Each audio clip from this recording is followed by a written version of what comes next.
ये है against the gods के सीजन 2 का नॉवल एक्सप्लेनेशन पार्ट 29, जिसमें आप सभी का स्वागत है। पिछले एपिसोड के लास्ट सीन में देखा था कि युनचे ने फेन दुआनहुन और फेन मोजी दोनों को इंजर्ड कर दिया था, जिसे देखकर बर्निंग हेवन क्लैन के सभी डिसाइपल्स की रूह तक हिल गई थी। बर्निंग हेवन क्लैन के डिसाइपल्स चिल्लाते हैं, हमारे क्लैन मास्टर को चोट पहुंचाई, तुझे मरना होगा। ऐसा बोलते हुए सब जगह से डिसाइपल्स आ गए। 1000 से ज्यादा ब्लू और पर्पल फ्लेम ड्रैगन्स आसमान में उछले और युनचे पर टूट पड़े। युनचे इतने सारे फ्लेम अटैक्स में पूरा डूब गया। सब फ्लेम्स ड्रैगन मिलके एक बड़ा फ्लेम स्टॉर्म बना दिया, लेकिन युनचे को कुछ भी नहीं हुआ। उसकी गुस्से से भरी आवाज फ्लेम स्टॉर्म के अंदर से गूंजती है, बहुत बढ़िया, सब आ गए। जितने ज्यादा उतना अच्छा। मुझे एक एक ढूंढने की मेहनत नहीं करनी पड़ेगी। तुम सबको एक साथ नर्क भेज दूंगा। अब आगे एल्डर और पवेलियन मास्टर लेवल के लोग सब ग्रेट असेंबली हॉल के आसपास थे, और जो लोग युनचे को रोकने आए थे ताकि वो फेन दुआनहुन और फेन मोजी पे अटैक ना करे, वो सब नॉर्मल डिसाइपल्स थे जो स्पिरिट प्रोफाउंड रेल्म और अर्थ प्रोफाउंड रेल्म की प्रोफाउंड स्ट्रेंथ कल्टीवेशन रखते थे। लेकिन युनचे के लिए इस लेवल के दुश्मनों का कोई मतलब नहीं था। वो उसके लिए बिल्कुल भी खतरा नहीं थे। युनचे ने स्नो फीनिक्स को वापस बुला लिया और बिना परवाह किए अपने आप को बर्निंग हेवन फ्लेम्स में डूबने दिया। उसका पूरा जिस्म नीचे गिरता है और बिना नीचे देखे उसकी ड्रैगन फॉल तलवार एक शैतानी वॉर क्राई के साथ नीचे की जमीन पर गिर जाती है। बूम की आवाज हुई। पूरा बर्निंग हेवन क्लैन का जमीन जोर से हिलने लगता है। आसमान को हिला देने वाली चीखों के साथ बर्निंग हेवन क्लैन के डिसाइपल्स जो उसके आसपास 30 मीटर रेडियस के अंदर थे, सब उड़ गए। कुछ तो सीधे हजारों मीटर दूर तक उड़े। गिरते ही या तो वो मर गए या इतने ज्यादा घायल हुए कि उठ भी नहीं पाए। जैसे ही युनचे जमीन पे आया, उसका शरीर एक बिजली जैसा लाइट फ्लैश बन गया और एक तेज धार के ब्लेड की तरह बर्निंग हेवन क्लैन के आर्मी के अंदर घुस गया। ड्रैगन फॉल्ट तूफान की आवाज के साथ नीचे गिरा। बूम की आवाज हुई। एक और भयानक धमाके की आवाज सुनाई दी और बर्निंग हेवन क्लैन का जमीन दोबारा हिल गया। उसके सिर्फ एक तलवार के अटैक से 100 से ज्यादा डिसाइपल्स वहीं मर गए।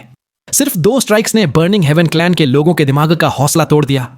युनचे जोर से गुस्से में बोलता है, जो मरना चाहता है आ जाओ मेरे सामने। वो अपनी हेवी सोर्ड को आगे और पीछे घुमाता है।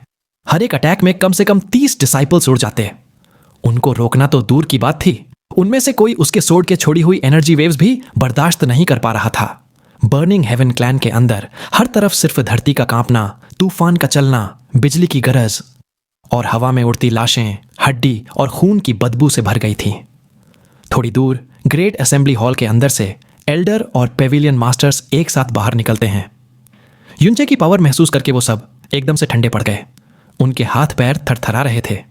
एक एल्डर कांपते हुआ बोलता है, ये वही युनचे है?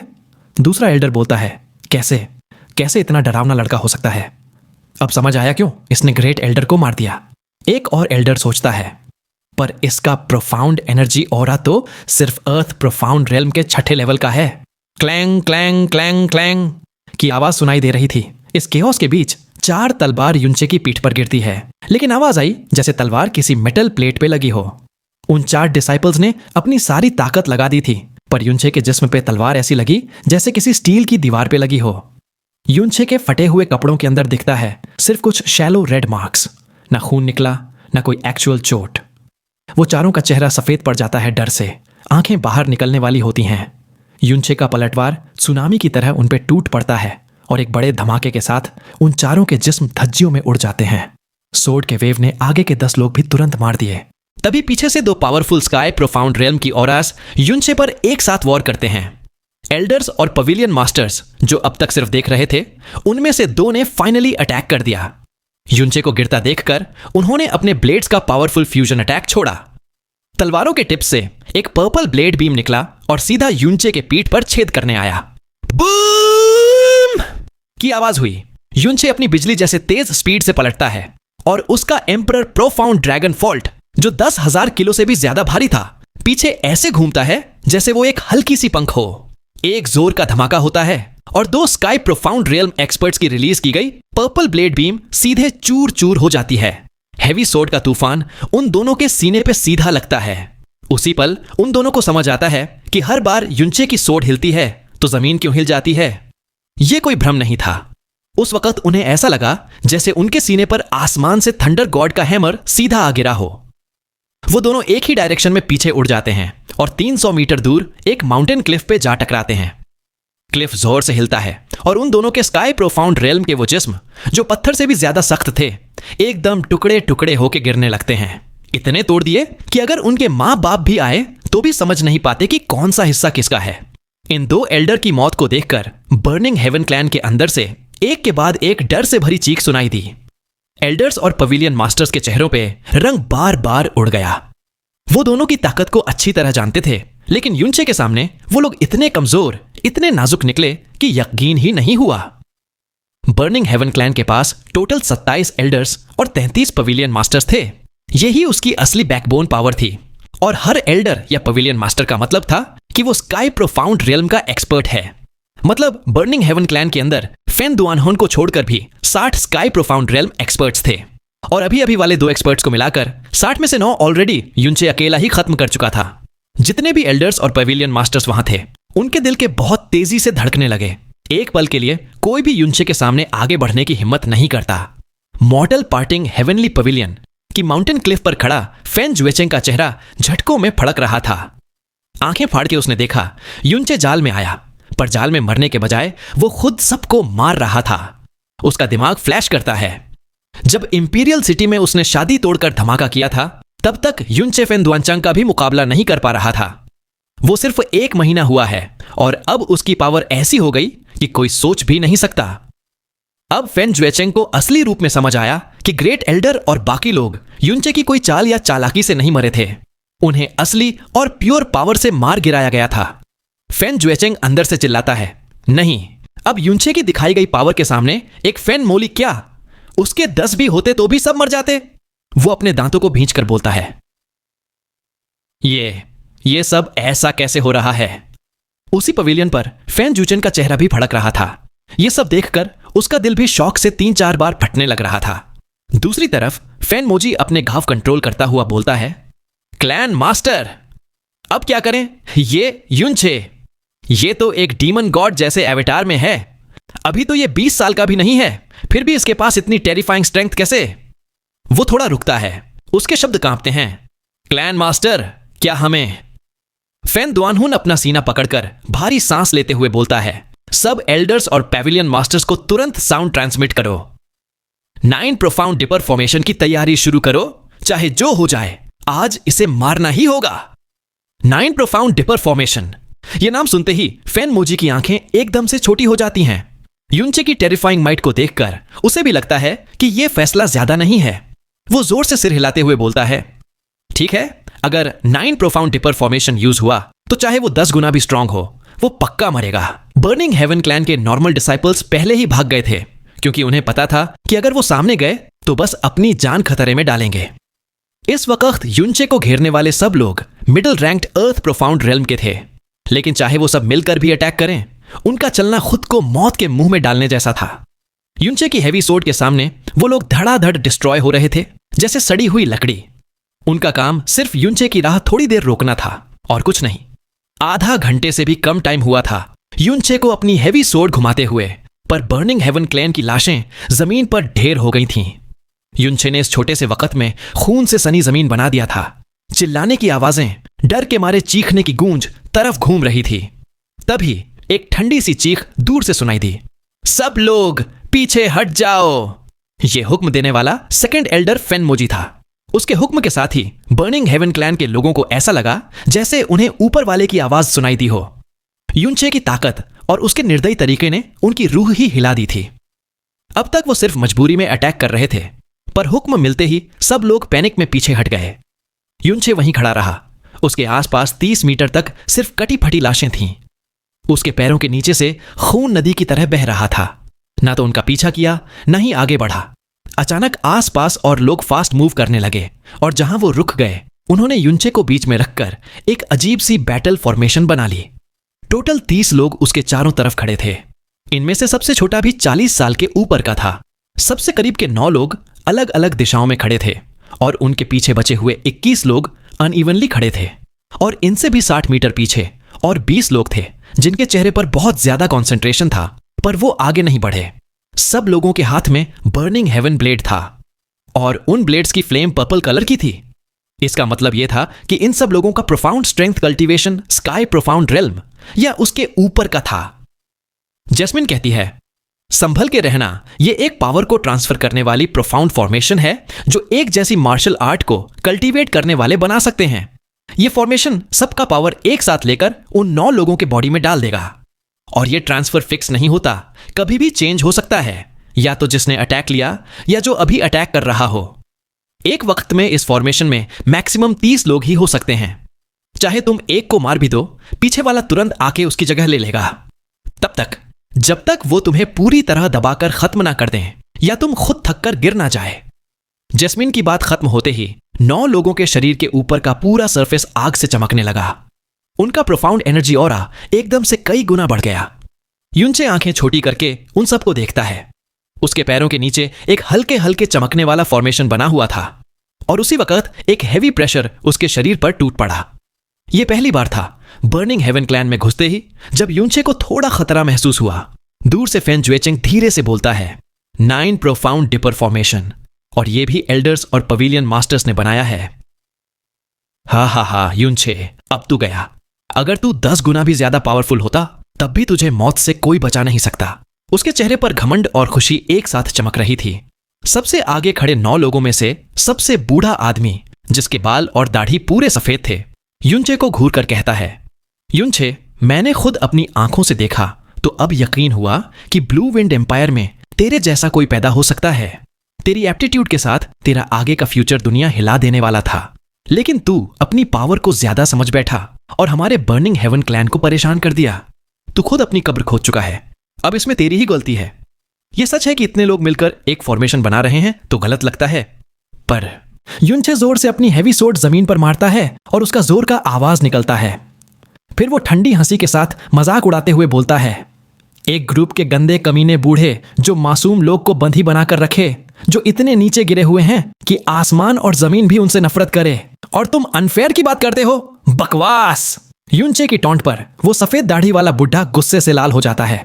उसका चेहरा कांपता है, पर युनचे की ठंडी और नफरत से भरी नजर के नीचे वो शब्द ही नहीं निकाल पाता। उसका पूरा शरीर गुस्से से कांपता है और वो जोर से चिल्लाता है, बदतमीज लड़के, अब मर जा। युनचे चीखता है, एक ग्रुप के गंदे बुढ़े मेरे सामने भौंकने आए हो, जाओ जहन्नुम में भौंको। ऐसा कहने के साथ युनचे का शरीर अचानक धमाके की तरह आगे बढ़ता है और उसकी ड्रैगन फोल्ट सीधा उस बुढ़े पर गिरती है जो अभी अभी बोल रहा था। इसके नीचे की ताकत इतनी ज्यादा थी कि आसपास की हवा तुरंत फट गई और ड्रैगन फोल्ट के सामने एक सर्कुलर आर्क जैसी डेंट बन गई। वो बुढ़ा एक पल के लिए शॉक हो जाता है, पर तुरंत शांत हो जाता है। फिर युनचे के चारों तरफ खड़े 9 लोग एक साथ मूव करते हैं। 9 बर्निंग हेवन ब्लेड्स अलग अलग दिशाओं से एक साथ आती हैं और उनके साथ ऐसी गर्मी आती है जैसे पूरा स्पेस ही पिघल रहा हो। क्लैंग की आवाज के साथ एक ही वक्त में 6 burning heaven blades dragon fault पर लगती है और एक जोरदार प्रोफाउंड एनर्जी की वेव फटकर बाहर निकलती है। युनचे 4-5 कदम पीछे पटक दिया जाता है। उसकी कलाई थोड़ी सुन्न हो जाती है, पर जिन 6 लोगों ने उसको रोका था वो सब एकदम से 10-12 मीटर दूर उड़कर गिरते हैं, लेकिन उन्हें कोई खास चोट नहीं आती, सिर्फ उड़ गए। युनचे के थोड़ा इम्बैलेंस होते ही पीछे से एकदम से 3 तेज और ठंडी किलिंग ऑरा उस पर टूट पड़ती है। 3 बर्निंग हेवन ब्लेड्स उसके पीठ पर एक साथ लगती हैं। खून उछल कर उठता है। युनचे की पीठ पर आधा फुट लंबी और आधा इंच गहरी 3 खून भरी लाइन आती हैं। उसके शरीर में तेज दर्द फैल जाता है, लेकिन यह दर्द युनचे का वाइल्ड खतरनाक रूप बाहर ला देता है। वो एक धमाके के साथ चीखता है और ड्रैगन फॉल्ट से एक गुस्से वाले ड्रैगन की दहाड़ निकलती है। वो पीछे की तरफ धमाका करता है। बड़े जोर की टक्कर से 3 बर्निंग हेवन ब्लेड्स एकदम से टूट जाती हैं और उनके हाथ से बाहर उड़ जाती हैं। जिन 3 एल्डर्स ने युनचे को घायल किया था वो सब एकदम से हवा में उड़कर दूर जा गिरते हैं। पहले जो 6 का कंबाइंड अटैक था उसने युनचे के हैवी सोर्ड के अटैक को पूरी तरह ऑफसेट कर दिया था, और जो पीछे से 3 का कंबाइंड स्लैश आया उसने सच में उसके शरीर पर जख्म डाले। जख्म छोटे नहीं थे। युनचे भौहें चढ़ाकर गुस्से से एनर्जी को बॉयल करता है, जैसे उसके शरीर की प्रोफाउंड एनर्जी उबलती हुई गर्म पानी बन गई हो। यह बैटल फॉर्मेशन उसकी सोच से भी कई गुना ज्यादा खतरनाक निकला। जब युनचे थोड़ा हैरान हुआ तब बर्निंग हेवन क्लैन के लोगों की तरफ तो सबसे ज्यादा शौक फैल गया। हाँ, युनचे जरूर एक एक्सचेंज में घायल हुआ था, पर फिर भी 6 लोगों का फुल पावर कंबाइंड अटैक उस पर भारी नहीं हुआ, बल्कि युनचे ने उन्हें ब्लास्ट करके पीछे फेंक दिया और पीछे से 3 लोगों की पूरा स्ट्रेंथ से मारी हुई स्ट्राइक भी सिर्फ 3 पतले एकदम मामूली खून के निशान छोड़ गई थी। इन 9 लोगों को किसी भी हालत में ऑर्डिनरी स्काई प्रोफाउंड एक्सपर्ट्स नहीं कहा जा सकता। ये तो 9 प्रोफाउंड डिपर फॉर्मेशन के अंदर थे, जहां हर एक के शरीर में 30 स्काई प्रोफाउंड एक्सपर्ट्स की कंबाइंड पावर भरी हुई थी। उनके लिए यह मानना मुश्किल था कि युनचे की स्ट्रेंथ और उसका शरीर इतना डरावना, इतना एबनॉर्मल हो सकता है। सफेद बालों वाला बूढ़ा जो पहले युनचे से बात कर रहा था, युनचे के अटैक से इतना हिला कि उसकी कलाई लगभग निकल गई थी।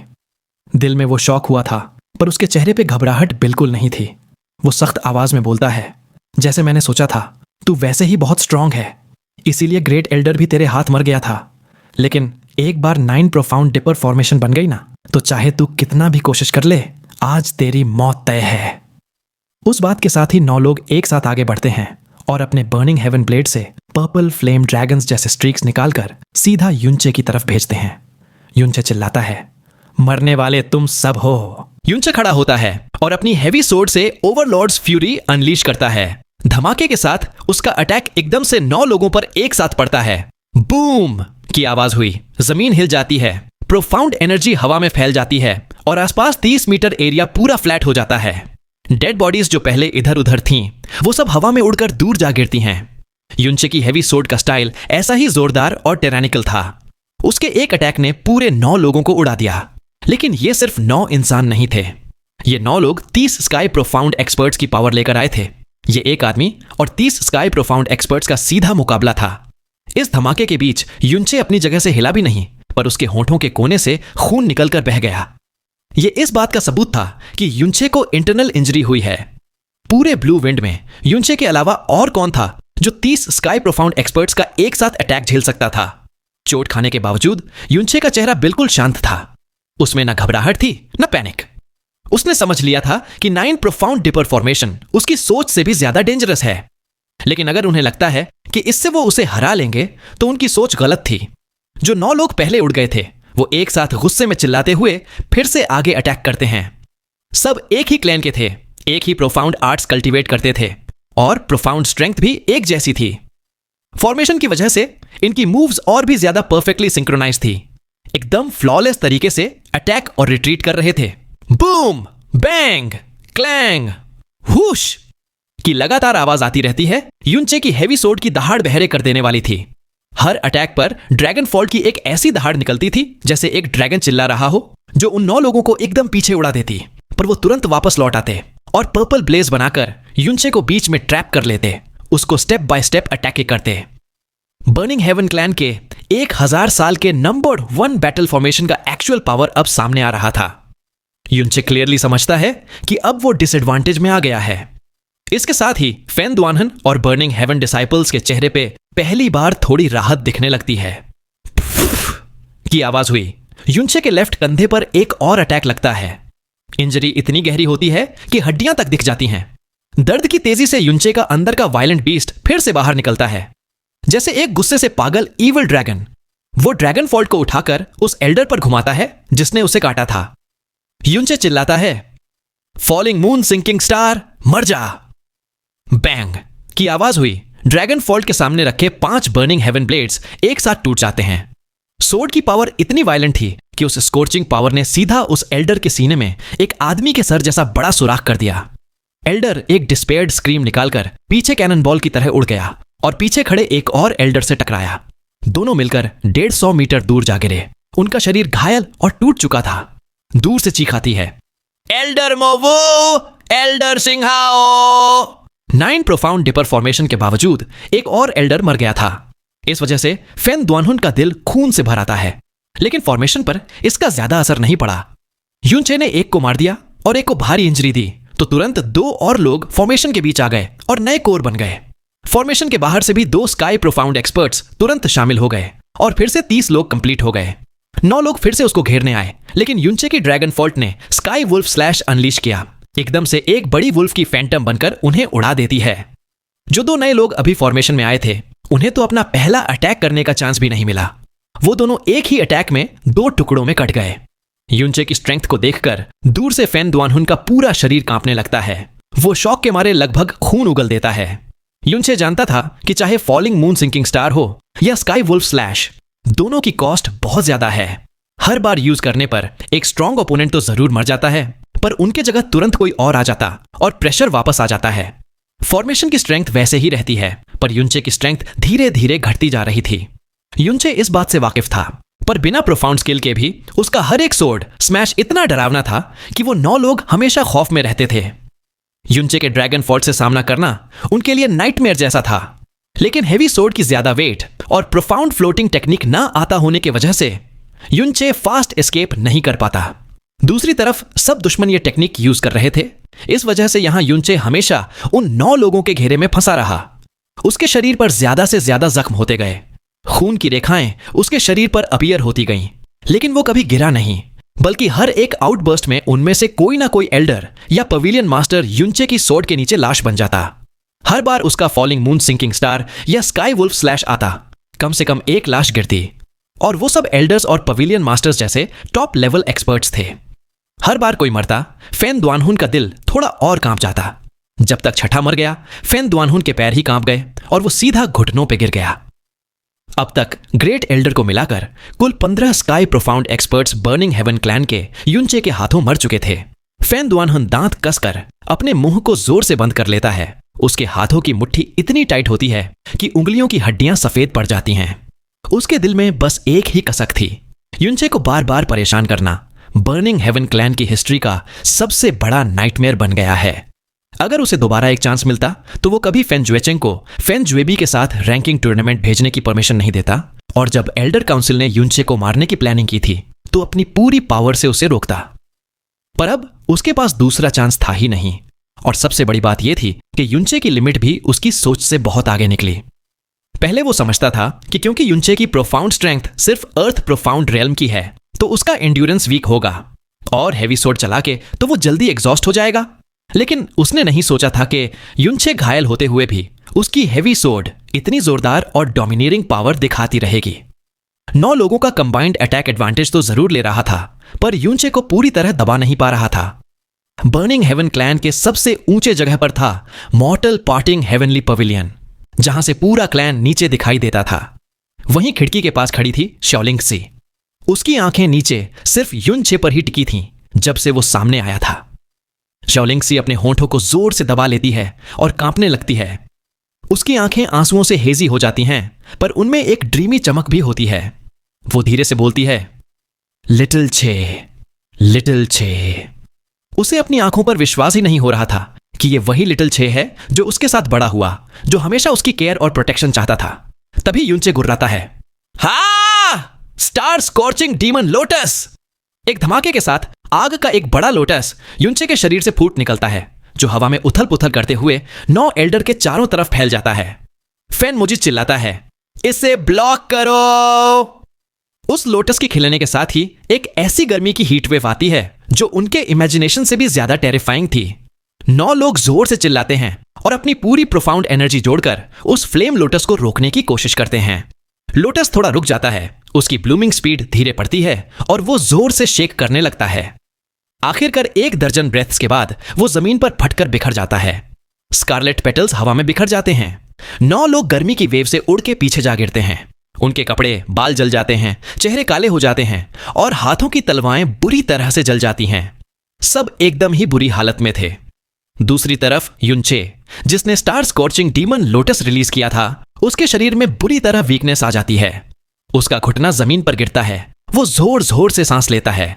उसके चेहरे से पसीना फाउंटेन की तरह बह रहा था और उसका पूरा शरीर खून से भर गया था। फेन मोजी अपना सीना दबाकर उंगली से युनचे की तरफ इशारा करता है और जोर से चिल्लाता है, युनचे, तेरी मौत पास आ चुकी है। देखते हैं अब तू और कितना एरोगेंट बनेगा। उसकी आवाज ठंडी और कठोर थी, पर हर एक को सुनाई दे रहा था कि उसमें डर की वजह से कपकपी थी। युनचे अपना सिर उठाता है, अभी भी हैवी सोर्ड को पकड़े रखता है। उसके होठों पर ठंडी सी स्माइल दिखाई देती है। वो धीरे से वो बोलता है, अगर ये सब मर गए तो बर्निंग हेवन क्लैन का काम तमाम नहीं हो जाएगा। युनचे की हंसने की आवाज इतनी कोल्ड और ज़ोंबी जैसी थी जैसे कोई डीमन की हंसी हो। यह सुनकर बर्निंग हेवन क्लैन का सेकंड एल्डर भी कांप गया। उसके चेहरे के मसल्स हिलने लगते हैं और वो चिल्लाता है, तू अभी भी इतनी बदतमीजी की बात करने की हिम्मत रखता है? एल्डर्स और पेविलियन मास्टर्स, वो अब एक तीर है जो अपनी एंड पे है। उसे तुरंत मार दो और अपने लोगों का बदला लो। पहले जो 9 Elder star scorching demon lotus से घायल होकर पीछे गए थे, उनकी जगह तुरंत 9 और आगे बढ़ते हैं। हर एक बर्निंग हेवन ब्लेड युनचे की 9 वाइटल पॉइंट्स की तरफ पियर्स करती है। हर एक स्ट्राइक सिर्फ मारने के लिए थी। उनका एम था कि युनचे को एक ही अटैक में खत्म कर दिया जाए। तभी युनचे ड्रैगनफोल्ट को हाथ में लिए एकदम से उठ खड़ा होता है। उसकी आंखों से एक अज़्योर कलर्ड मिस्टीरियस लाइट निकलती है और उसके पीछे एक अज़्योर कलर्ड ड्रैगन का बड़ा सा शैडो दिखाई देता है। युनचे चिल्लाता है, ड्रैगन सोल डोमेन। रोर की एक भयानक आवाज सुनाई देती है। एक इतनी जोरदार और मैजेस्टिक ड्रैगन रोर आसमान से नीचे गिरती है कि पूरी दुनिया कांप उठती है। 3 फुट युनचे के सिर के ऊपर 2 एज़्योर आंखें खुलती हैं। अरे रुको, अगर आप लोग चाहते हो कि मैं इस नोवेल को ऐसे ही एक्सप्लेन करता रहूं, तो फिर वीडियो को लाइक करके कमेंट सेक्शन में जरूर बताना ये वीडियो कैसा लगा। साथ ही चैनल को सब्सक्राइब करके बेल आइकन को ऑल पर सेट कर लेना, जिससे जैसे ही मैं आगे के एपिसोड अपलोड करूं, आप तक पहले नोटिफिकेशन आए और आप पहले वीडियोस को देख पाए।